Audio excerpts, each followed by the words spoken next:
All of his co-workers were gone. What could it mean? Stanley decided to go to the meeting room. Perhaps he had simply missed a memo.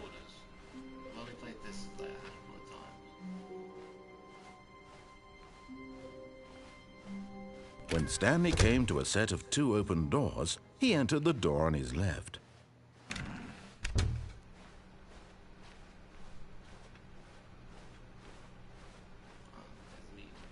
Yet there was not a single person here either.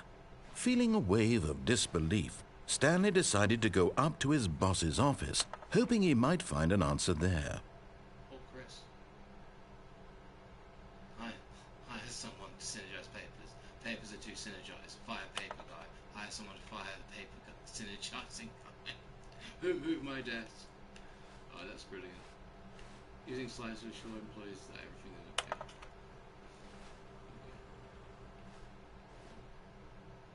More money, things booked with money to buy more things.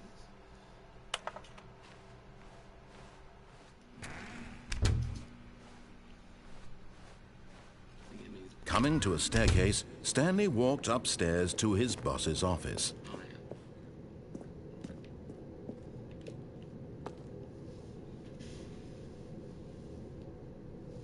Let me sit closer.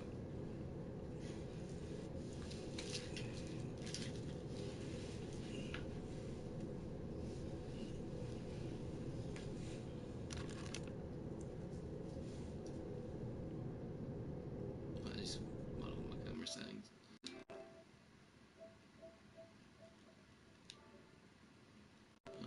Camera, let's just do eyes.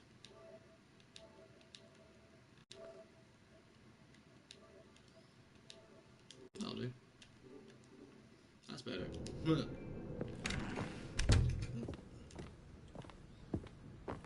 Stepping into his manager's office, Stanley was once again stunned to discover not an indication of any human life. What could it mean? Stanley wondered aloud to nobody. He began wildly tearing through papers on the boss's desk, pulling books off the shelf, looking behind paintings, desperate for clues to his situation. But his attention was caught by a keypad behind the boss's desk. What could its purpose be? In fact, this keypad guarded the terrible secret that lay buried below his feet. And so the boss had assigned it an extra secret PIN number, 2845. But of course, Stanley couldn't possibly have known this. Follow his orders, shall we? 2845.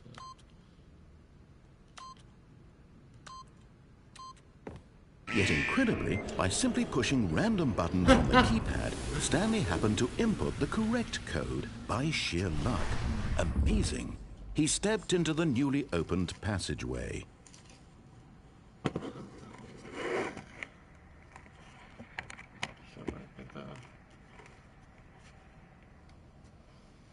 Doesn't have me looking up all the time. I guess it kind of still does. Well, where am I going now? Am I going? Oh, there. Okay.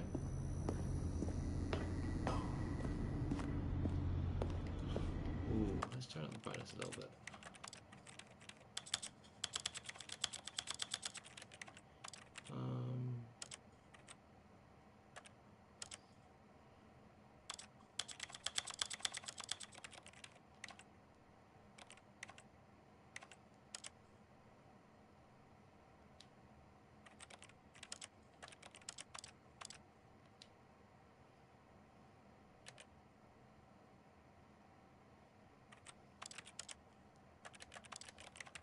Okay. There's no brightness setting now. Oh, well, that sucks.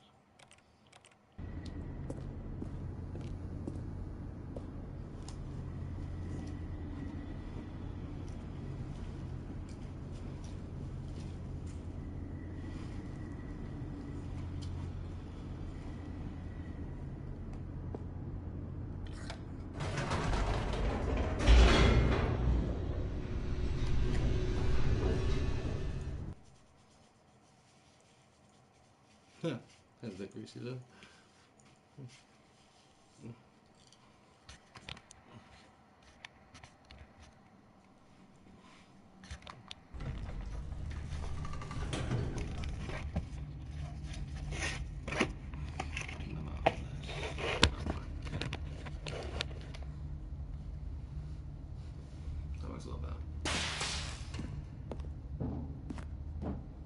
Stanley walked straight ahead through the large door that read Mind Control Facility.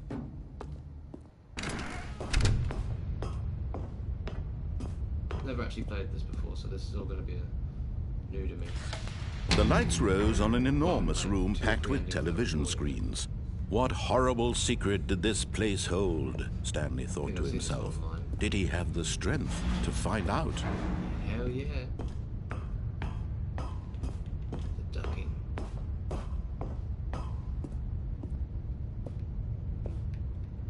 All these things.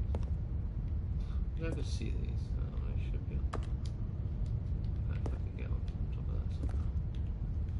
No, I can't read it still. I want to read one of the things. Now the monitors jumped to life, their true nature revealed. It's Squid Game! Each bore the number of an employee in the building, Stanley's co-workers. The lives of so many individuals reduced to images on a screen, and Stanley, one of them, eternally monitored in this place where freedom meant nothing. Freedom meant nothing.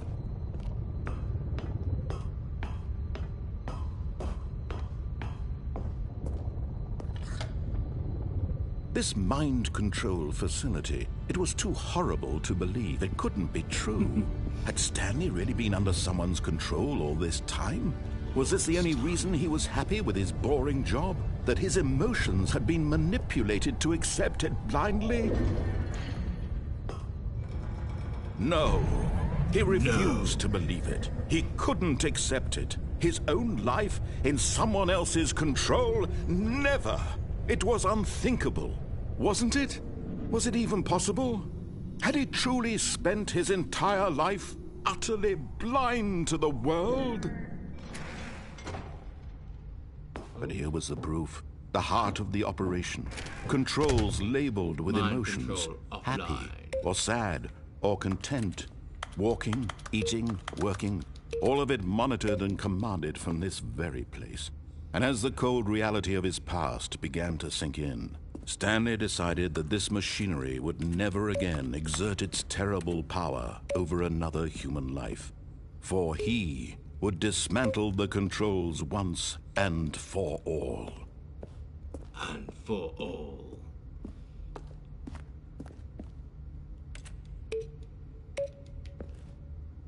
A big red button.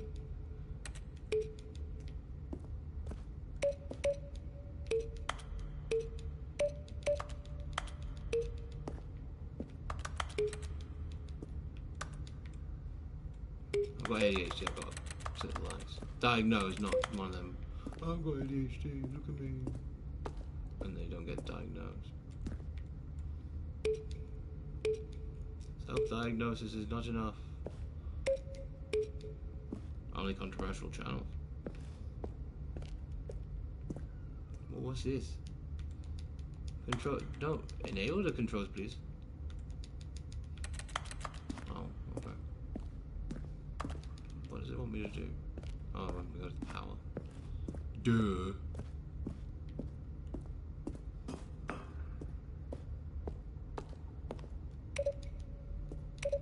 Five. Oh, there's a 5. I didn't see one. So this way first.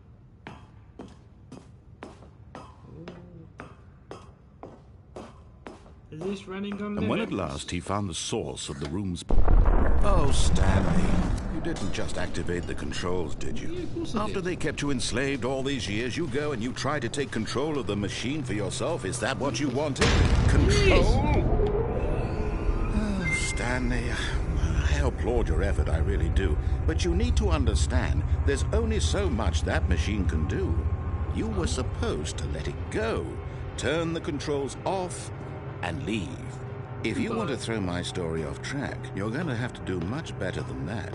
I'm afraid you don't have nearly the power you think you do. For example, and I believe you'll find this pertinent, Stanley suddenly realized he had just initiated the network's emergency detonation system. No, I didn't. In the event that this machine is activated without proper DNA identification, nuclear detonators are set to explode, eliminating the entire complex. How long until detonation then? Let's say, 2 minutes. Ah, now this is making things a little more fun, isn't it, Stanley?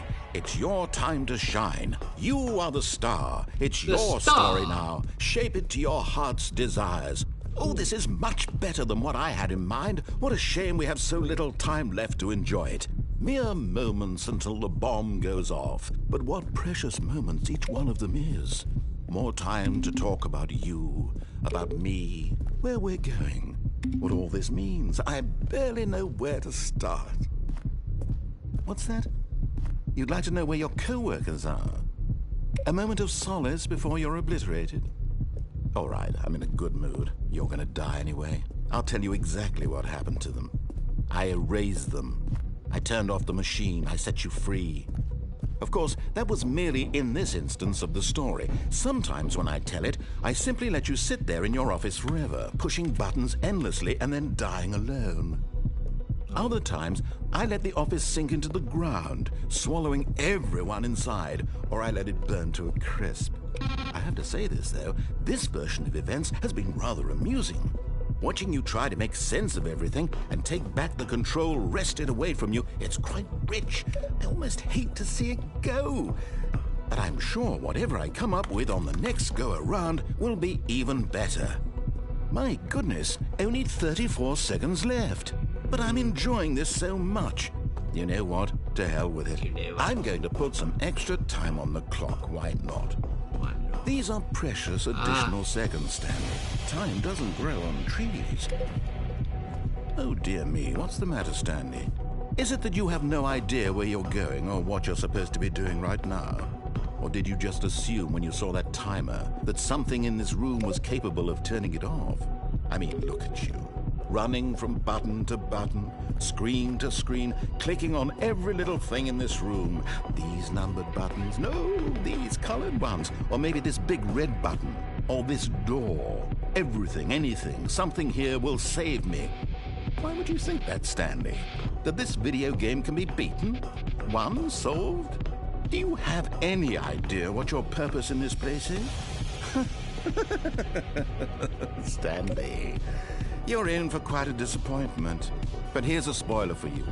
That timer isn't a catalyst to keep the action moving along. It's just seconds ticking away to your death. You're only still playing instead of watching a cutscene because I want to watch you for every moment that you're powerless. To see you made humble. This is not a challenge. It's a tragedy. You wanted to control this world, that's fine. But I'm going to destroy it first, so you can't. Take a look at the clock, Stanley.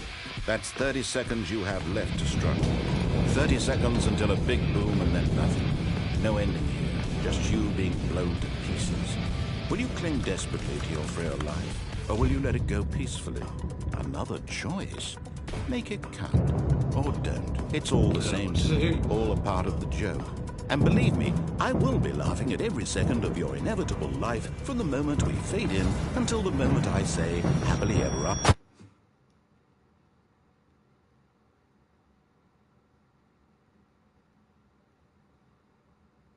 Ah, yes, I died.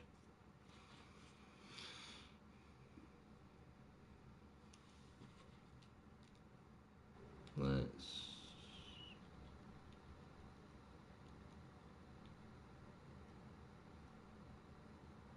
broadcast.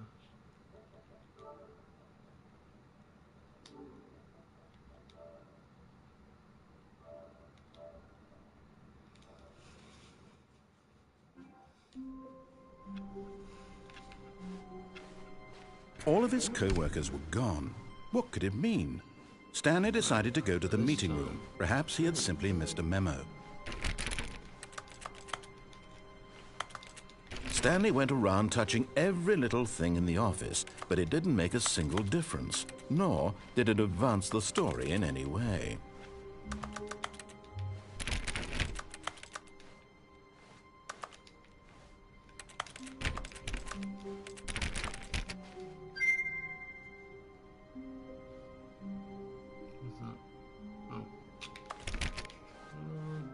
When Stanley came to a set of 2 open doors, he entered the door on his left.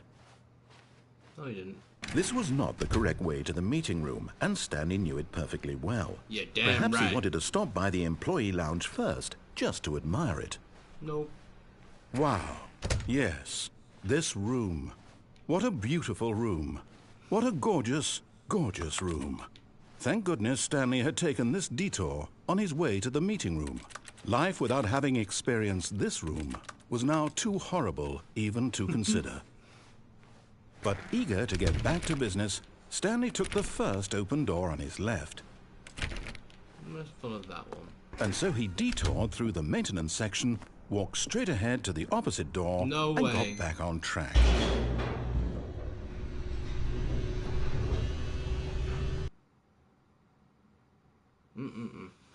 It's not when there's a big red button.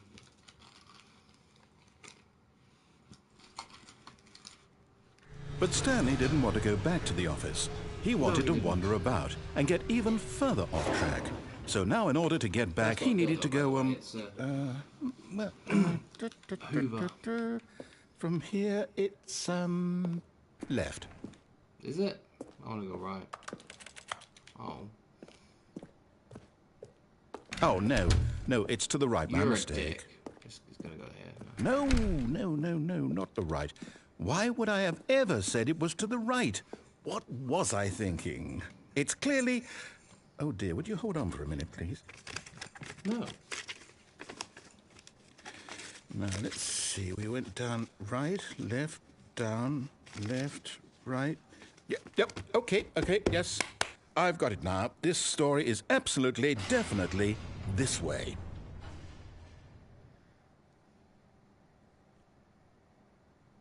One second.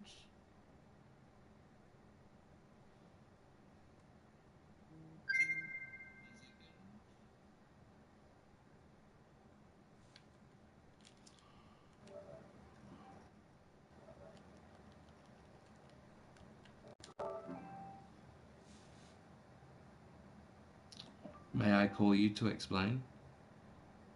It wasn't on purpose.